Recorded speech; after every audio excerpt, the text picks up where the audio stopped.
Giraffes Can't Dance by Giles Andreae.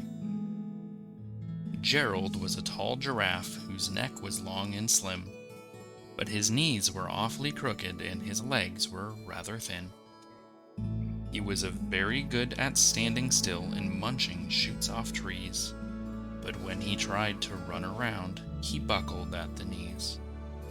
Now every year in Africa they hold the jungle dance, where every single animal turns up to skip and prance.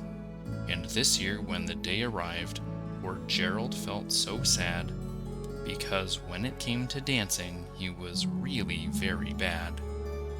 The warthogs started waltzing, and the rhinos rock and rolled. The lions danced a tango that was elegant and bold. The chimps all did a cha-cha with a very Latin feel, and 8 baboons then teamed up for a splendid Scottish reel. Gerald swallowed bravely as he walked toward the floor, but the lions saw him coming and they soon began to roar. "Hey, look at clumsy Gerald," the animals all sneered. "Giraffes can't dance, you silly fool. Oh, Gerald, you're so weird." Gerald simply froze up. He was rooted to the spot.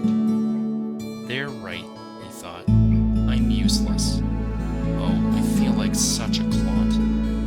So he crept off from the dance floor and he started walking home. He never felt so sad before, so sad and so alone.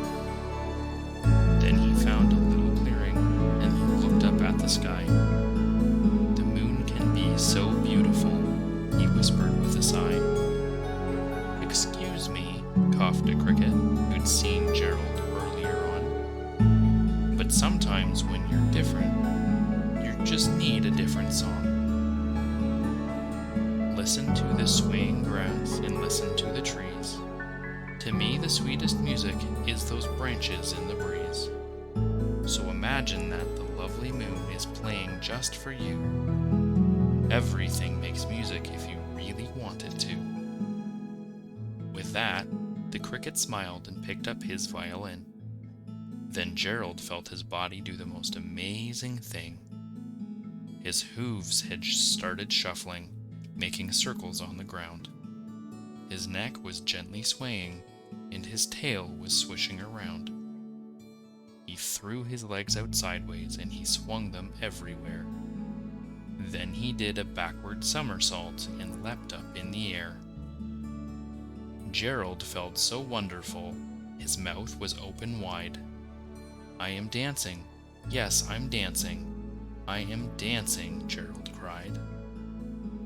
Then, one by one, each animal who'd been there at the dance arrived while Gerald boogied on and watched him quite entranced.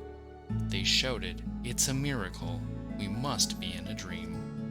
Gerald's the best dancer that we've ever seen." "How did you learn to dance like that? Please, Gerald, tell us how." But Gerald simply twirled around and finished with a bow. Then he raised his head and looked up at the moon and stars above. "We all can dance," he said, "when we find music that we love." If you like the content that we produce, please consider supporting us with a donation through our Patreon at patreon.com/quietbooksforbedtime. Donations allow us to purchase more books to read for the show. Thank you, and stay snuggly.